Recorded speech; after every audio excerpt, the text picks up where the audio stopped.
Tonight's lecture is over Chapter 2, The Chemistry of Biology. And here are our learning objectives for Chapter 2. We will be able to describe atoms. We will be able to describe the type of chemical bonds that can form between atoms to make molecules and compounds. We will understand the features of water that help it support all life. And we will be able to distinguish between acids and bases. When most people think of a quote-unquote chemical, they envision something toxic made in a laboratory. In fact, chemicals are everywhere, and many chemicals are not only non-toxic, but are essential to life. They make up the air we breathe, the food we eat, and the soil that supports our crops. All organisms on Earth are made up of interacting chemicals. So by studying chemistry, we can better understand what life is and how it works. In biology, we are most concerned with a few important elements. Elements are substances that cannot be broken down chemically into any other substances. For instance, gold, carbon, and copper are elements that you might be familiar with. But whatever the element, if you keep cutting it into ever smaller pieces, each of the pieces behaves exactly the same as any other piece. So the smallest piece of pure gold will still have the softness, reflectivity, and malleability characteristics of that element.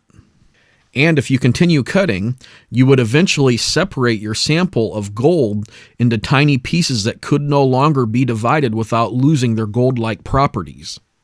So the pieces of an element make up something called an atom. An atom is a bit of matter that cannot be subdivided without further losing its essential properties. The word atom comes from a Greek word meaning indivisible. Of course, when breaking a substance into these tiny pieces, you would end up with something much smaller than you could see with your naked eye. And at the right of this slide, we see figure 2.2 on page 30 of your textbook. So everything around us, living or not, can be reduced to atoms. All atoms, whether the element gold or some other element such as oxygen, aluminum, or calcium, have the same basic structure. At the center of an atom, there is what we call a nucleus. This is usually made up of two types of particles called protons and neutrons. Protons are particles that have a positive electrical charge, whereas neutrons are particles that have no electrical charge. The amount of matter in a particle is its mass. Protons and neutrons have approximately the same mass. Speeding around the nucleus of every atom are negatively charged particles called electrons. Electrons are held in orbit around the positively charged nucleus. Particles that have the same charge repel each other. Those with opposite charges attract each other. Because all electrons have the same charge, the electrons in an atom repel each other. But because they are negatively charged, they are attracted to positively charged protons in the nucleus. This attraction holds electrons close enough to the nucleus to keep them from flying away, while the energy of their fast movement keeps them from collapsing into the nucleus. So keep in mind that when the number of protons and electrons are equal, the charges in the atom are neutral, or what we call balanced. An electron weighs almost nothing, less than 1/20th of 1% of the weight of a proton. The mass of an atom, its atomic mass, is made up of the combined mass of all of its protons and neutrons. For our purposes, electrons are so light that their mass can be ignored.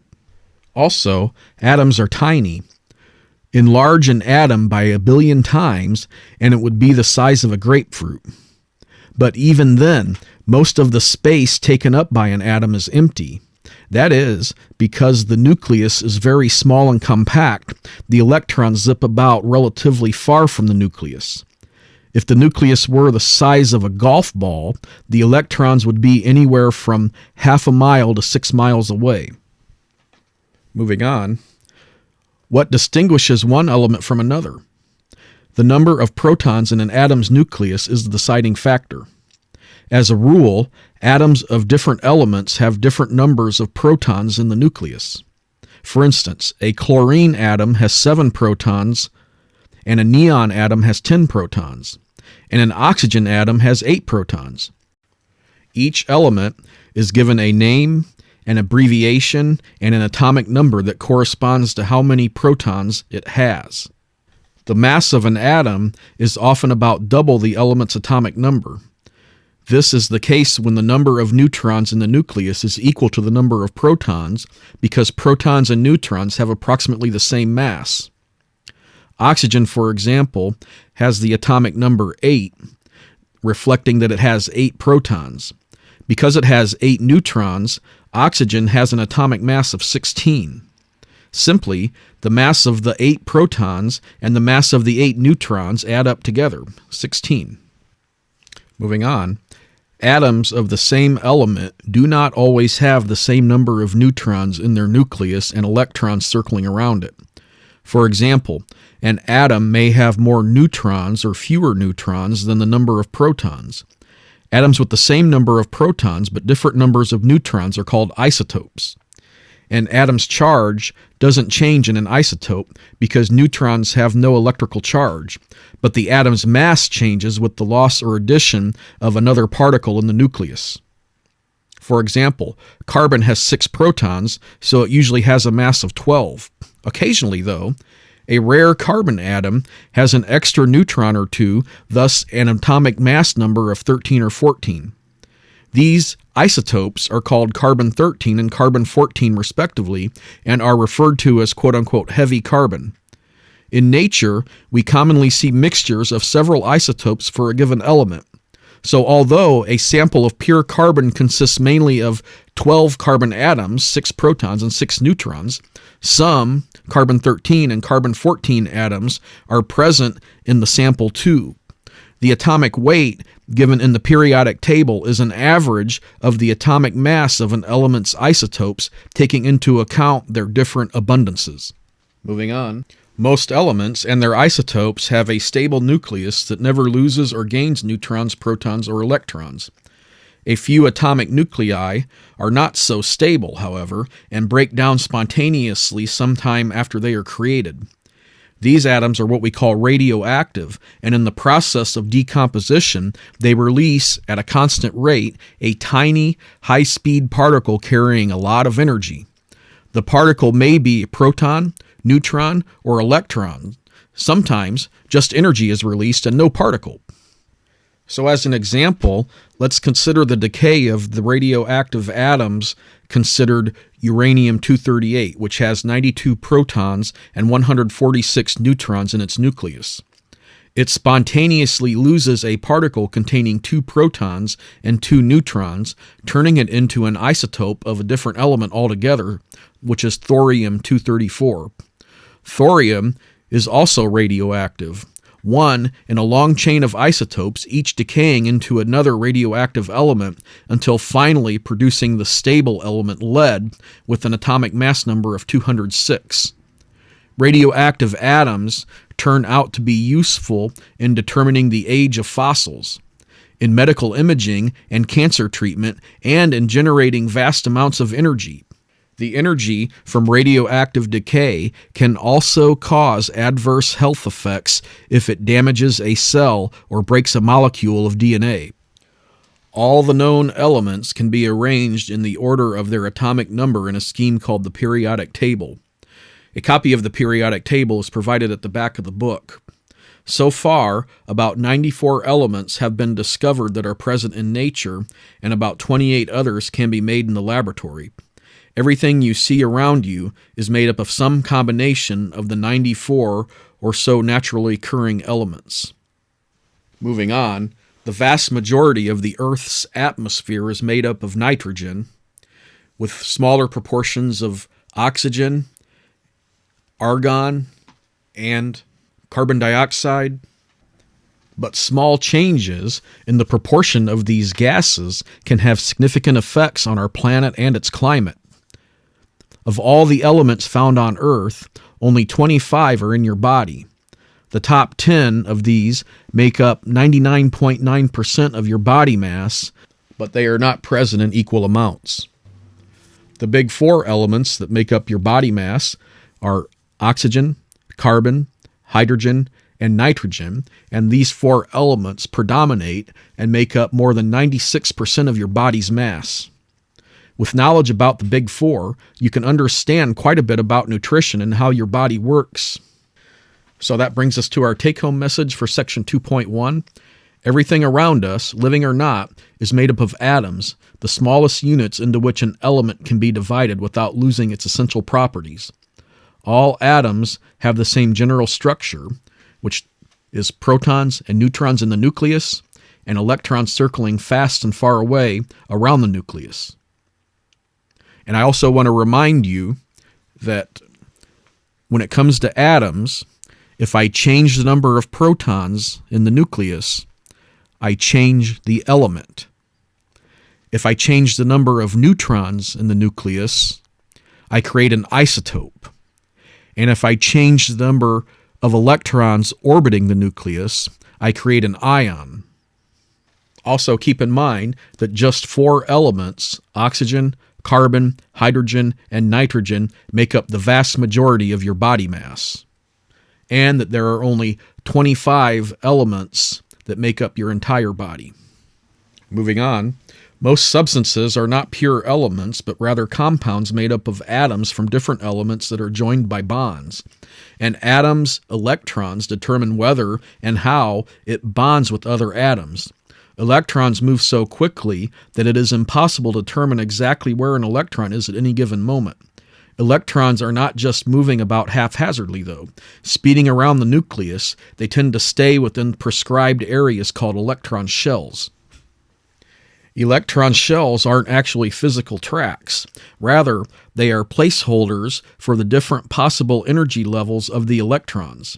An atom may have one or several shells, each shell occupied by its own set of electrons. Within a shell, the electrons stay far apart because their negative charges repel one another. The first electron shell closest to the nucleus can hold 2 electrons. If an atom has more than 2 electrons, as most atoms do, the other electrons are arranged in other concentric shells. A second shell is a bit farther away from the nucleus and can hold as many as 8 electrons. There can be up to 7 shells in total holding varying numbers of electrons, but spaces within the outer shells are not necessarily filled by electrons. Atoms with completely filled outer shells behave like loners, neither reacting nor combining with other atoms. We say that these atoms are less reactive and thus more stable. On the other hand, when atoms have outer shells with vacancies, they are likely to interact with other atoms, giving, taking, and or sharing electrons to achieve a full outer shell of electrons. In fact, based on the number of electron vacancies in the outermost shell of an atom, it's possible to predict how likely that atom will be to bond. And we can also predict which other atoms its likely bonding partners will be. Moving on, let's take a brief look at one element, carbon. Carbon's electron configuration gives it considerable versatility when it comes to bonding with other atoms and making important compounds. Carbon has 6 electrons overall, 2 in the first electron shell and 4 in the second electron shell. Because the second shell has a capacity of 8 electrons, carbon can share 4 electrons in its outermost shell with other atoms to achieve a full shell of 8. I'd also like to quickly note here that when an atom has a full outermost shell, we call that valence. And I would also encourage you to look up the octet rule. So for carbon, having 4 electrons to share means a carbon atom can bond with other atoms in many ways, including in 4 different directions. And this makes a huge variety of complex molecules possible. For example, methane, a chief component of natural gas, forms when 1 atom of carbon covalently bonds with 4 atoms of hydrogen. Methane has the chemical formula CH4. Carbon atoms most commonly bond with oxygen, hydrogen, and nitrogen, and with other carbon atoms. Chains formed by carbon atoms bonded together to other carbon atoms are very common, and each carbon bound to 2 other carbon atoms can still bind with 2 additional atoms. These carbon chains are common in the natural world. Moving on, typically, as we've seen, an atom has the same number of electrons as protons. Sometimes, however, an atom may have one or more extra electrons or may lack one or more electrons relative to the number of protons. An atom with extra electrons becomes negatively charged, and an atom lacking one or more electrons is positively charged. Such a charged atom is called an ion. Due to their electrical charge, ions behave very differently from the atoms that give rise to them. As we will see later in the chapter, ions are more likely to interact with other oppositely charged ions. And here's our take-home message from section 2.2. The chemical characteristics of an atom depend on the number of electrons in its outermost shell. Atoms are most stable and least likely to bond with other atoms when their outermost shell is filled to capacity, or I should say when their outermost shell has valence. Also, I would like to continue to reinforce the concept that when an atom gains or loses protons, the element changes. When an atom gains or loses neutrons, it becomes an isotope. And when an atom gains or loses electrons, it is called an ion. Moving on, well, here's an analogy for you. When you eat a meal, that's similar to filling your car's tank with gasoline. In other words, you take in a source of energy that can be used to fuel activities like running, thinking, building muscle, and maintaining the machinery of life. That energy initially comes from the sun and is captured and stored by plants. When we eat plants or eat other animals that eat plants, we ingest the energy stored in the plant material. But how is energy stored in plants, and how are we able to use that energy? A molecule is a group of two or more atoms held together by chemical bonds. A compound is a substance which is formed by two or more different types of elements which are united chemically in a fixed proportion. All molecules are not compounds. All compounds are molecules. It takes a certain amount of energy to break a bond between two atoms. The amount of this energy is called the bond energy, and it depends on the atoms that are involved. Chemical reactions, including those necessary for organisms to store and use chemical energy, involve forming and breaking chemical bonds. When chemical reactions occur, molecules are called reactants that are transformed into different molecules called products. If the bond energy of the new bonds formed in the reaction is less than the bond energy of the starting materials, then excess energy is released and can be used to fuel the body's activities. In a sense, molecules are created as short-term stores of energy that can be harnessed later. As we will see in our investigation of how cells capture and make use of energy coming up in Chapter 5, chemical reactions are central to nearly all processes in life. Also, it should be noted that there are three principal types of bonds that we use to hold atoms together that we need to be familiar with for our class. That is covalent, ionic, and hydrogen bonds. The type of bonding depends almost entirely on the number of electrons in the atom's outermost shell. Over the next several slides, we will explore these three types of bonds. When two atoms share electrons, a strong covalent bond is formed. The simplest example of a covalent bond is the bonding of two hydrogen atoms to form a hydrogen molecule, dihydrogen. This is the simplest of all molecules. A hydrogen atom has an atomic number of 1. It has a single proton in its nucleus and a single electron circling around the nucleus in its first shell. Remember, hydrogen has no neutron. Because the atom is most stable when the first shell has 2 electrons, 2 hydrogen atoms can achieve a complete outermost shell by sharing electrons. The nuclei come close together, but not too close because they are positively charged, and their mutual repulsion would destabilize the molecule. Furthermore, the 2 electrons circle around both of the nuclei almost in a figure 8. The dihydrogen molecule is very stable because once the atoms have 2 electrons in their outermost shell, they are no longer likely to bond with other atoms. The sharing of 2 electrons between 2 atoms forms a single covalent bond. Oxygen, with an atomic number of 8, has 2 electrons in its innermost shell and 6 electrons in its outermost shell. Consequently, it needs to gain 2 electrons to fill its outermost shell and achieve stability. Sometimes 2 oxygen atoms join together to form O2. Each oxygen atom shares a pair of electrons with the other, filling the outermost shell of both.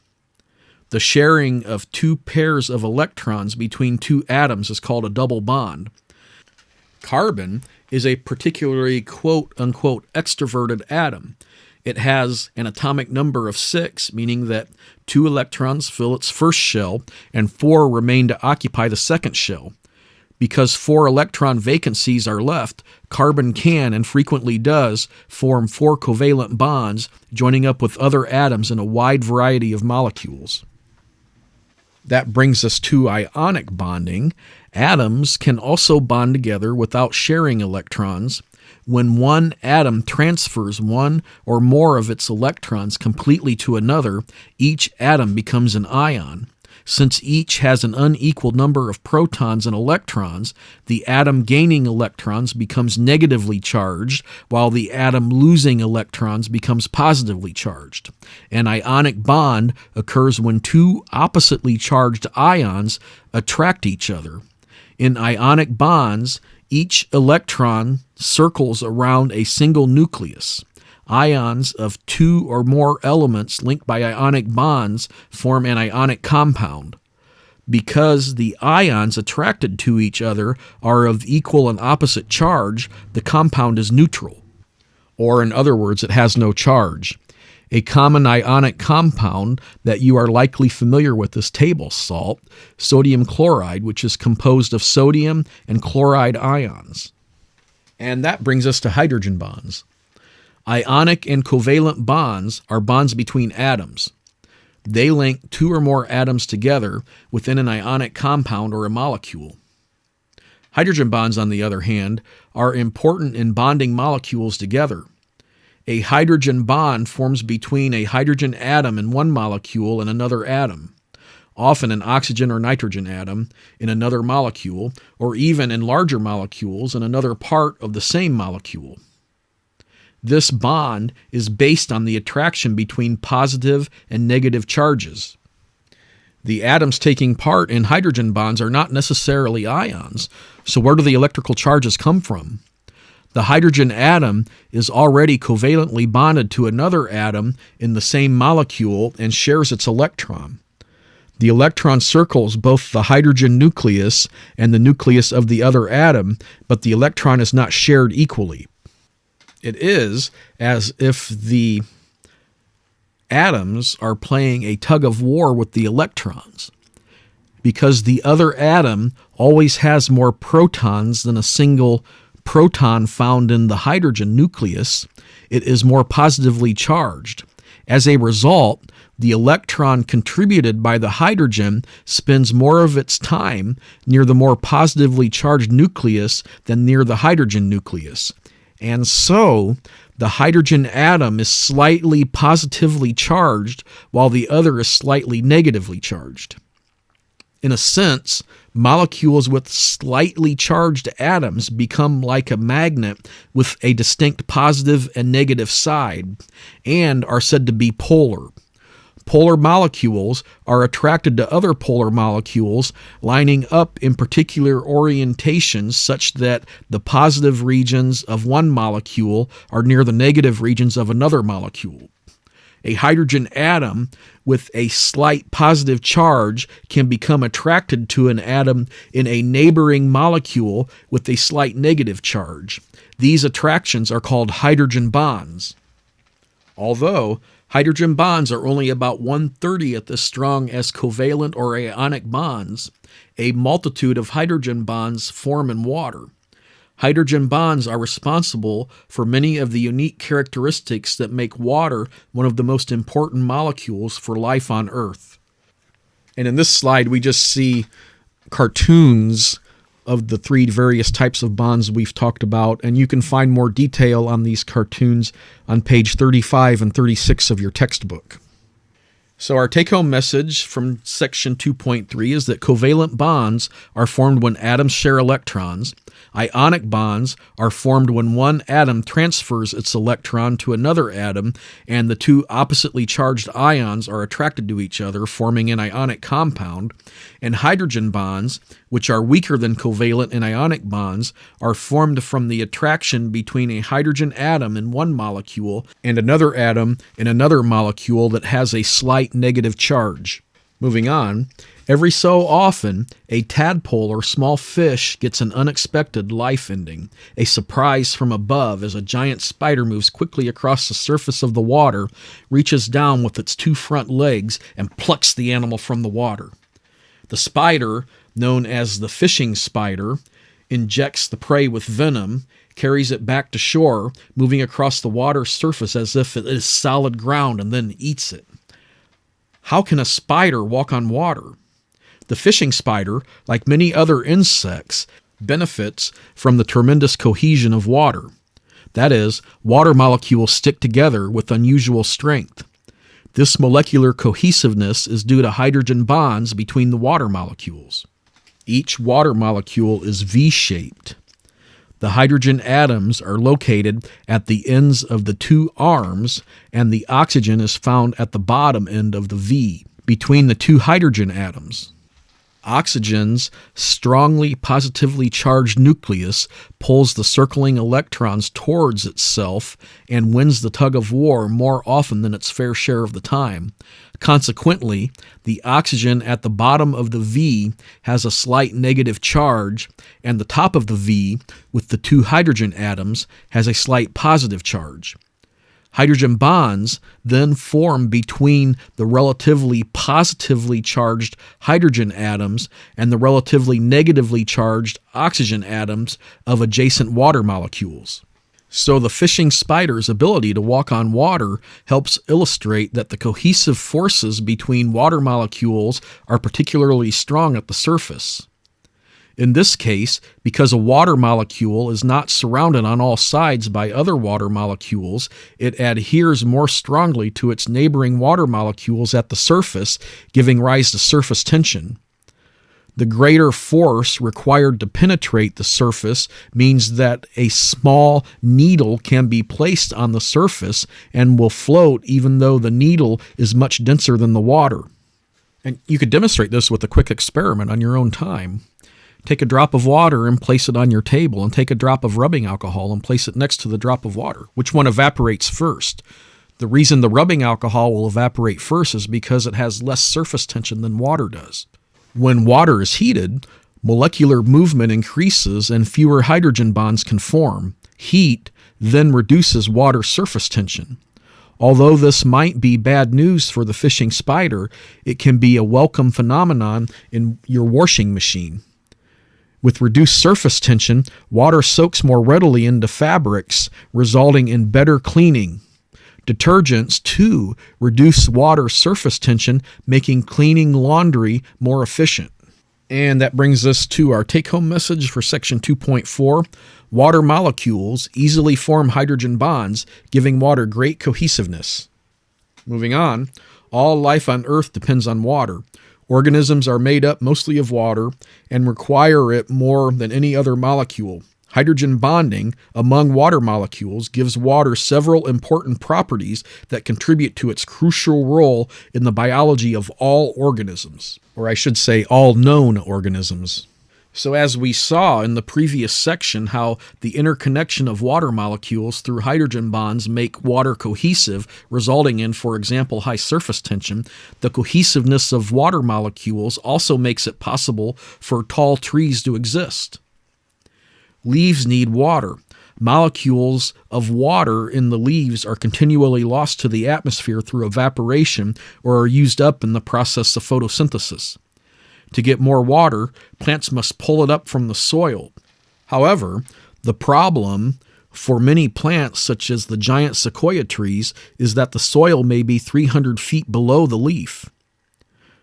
Water molecules can pull up adjacent water molecules to which they are hydrogen bonded. The chain of linked molecules extends, like a bucket brigade, all the way from the leaf down to the soil, where another water molecule is pulled via the roots each time a water molecule evaporates from the leaf far above. Moving on, walking across a beach on a hot day, you can feel how easily the sand heats up.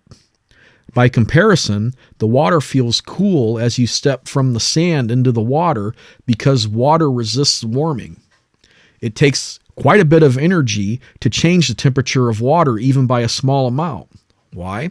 Again, we must look into the hydrogen bonding for our answer. Temperature is a measure of how quickly the molecules in a substance are moving. Molecules move more quickly when energy is added in the form of heat. When we heat water, the added energy can't immediately increase the movement of individual water molecules, which is the property that we would measure as temperature. Rather, because the molecules are cross-linked by hydrogen bonds, they are constrained from increased molecular motion. A portion of the added heat energy must be quote-unquote spent to disrupt some of the many weak hydrogen bonds between the molecules. Even if you release a lot of energy into the water, the temperature does not change very much. For this reason, because so much of your body is water, you are able to maintain a relatively consistent body temperature. So, large bodies of water, especially oceans, can absorb huge amounts of heat from the sun when the weather is warm, reducing the temperature increases on the coastal land. When it is colder, the ocean cools slowly, giving off heat that reduces the temperature drop on the shore. Moving on, ice floats. This is unusual because most substances increase in density when changing from a liquid to a solid form as they cool or freeze.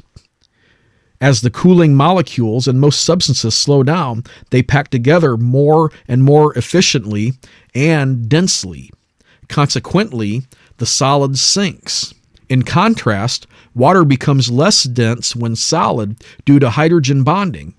As the temperature drops and the movement of water molecules slows, each V-shaped molecule bonds four partners via hydrogen bonds, forming a crystalline lattice. The lattice holds the molecule slightly farther apart than in liquid form, causing ice to be less dense than water. This feature of water causes lakes and other bodies of water to freeze from the top down. As a consequence, they are less likely to freeze completely, which is very good news for fish, aquatic plants, and other forms of life. Moving on, if you put a pinch of table salt into a glass of water, it will dissolve quickly. This means that all charged sodium and chloride ions in the compound become separated from one another. The sodium and chloride ions were initially attracted to each other because they carry very small opposing charges.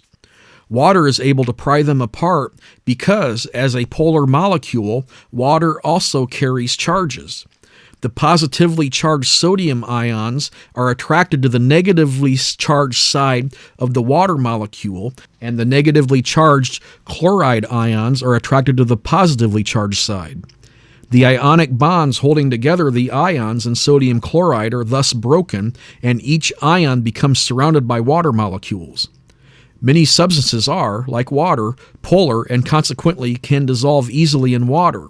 Because so many substances dissolve in water, they can be quickly and efficiently moved about from one part of the cell or body to another part, and through the soil distributing nutrients and other valuable resources for animals and plants. Nonpolar molecules, such as oils, have neither positively charged regions nor negatively charged regions. Consequently, the polar water molecules are not attracted to them. Instead, when an oil is poured into a container of water, the oil molecules remain in clumps that never dissolve or form a layer on the surface. Because so much salt is dissolved in the oceans, many of the water molecules there have their positively charged sides facing chloride ions, and simultaneously, many have their negatively charged sides facing sodium ions. Consequently, the orderly lattice of hydrogen bonds found in ice cannot form in salt water, so salt water does not freeze well. And that brings us to our take-home message for section 2.5. The hydrogen bonds between water molecules give water several of its most important characteristics, including cohesiveness, the reduced density as a solid, the ability to resist temperature changes, and the broad effectiveness as a solvent for ionic and polar substances. Moving on, have you ever wondered whether your drinking water was safe? One thing you'd want to know is if the water was acidic or basic.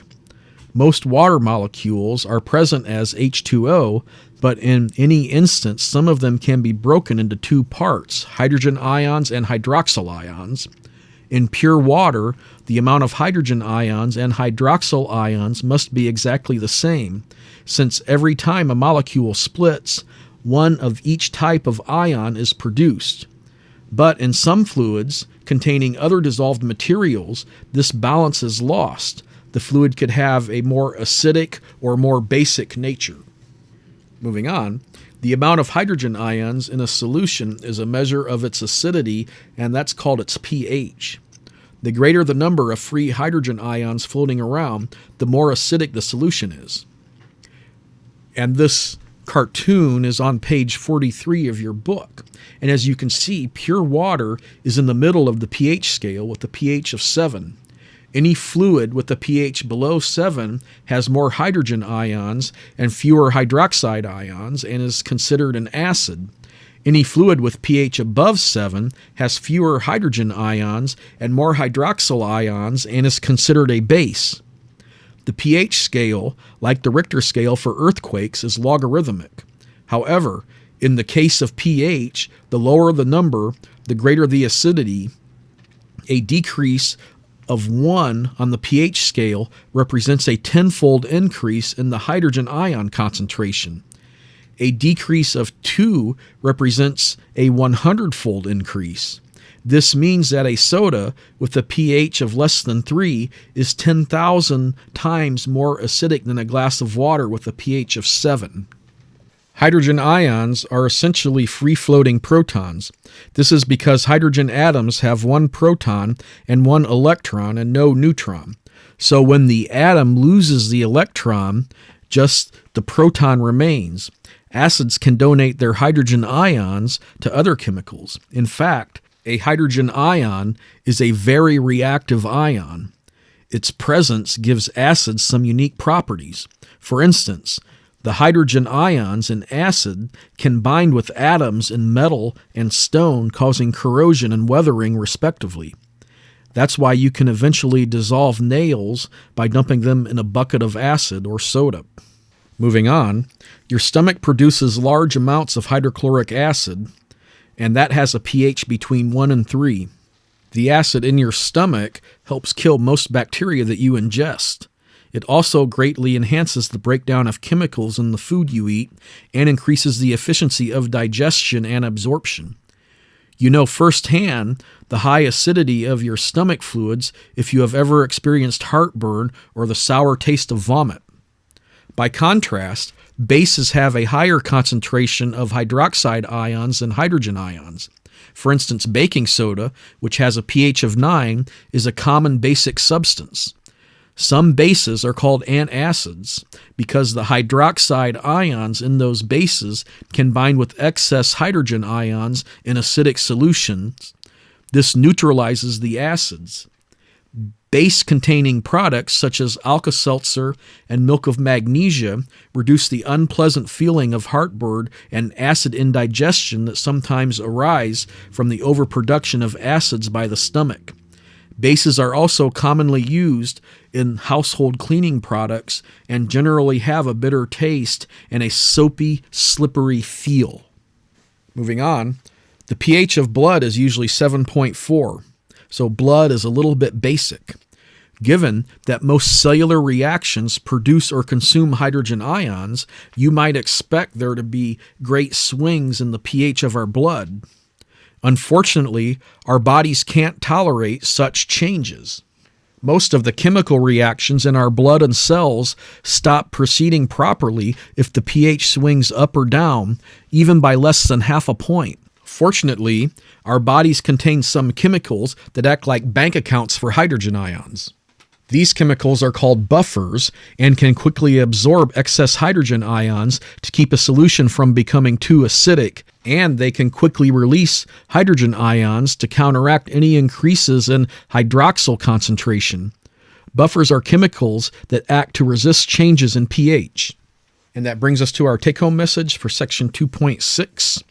The pH of a fluid is a measure of how acidic or basic the solution is and depends on the concentration of dissolved hydrogen ions present. The lower the pH, the more acidic the solution is.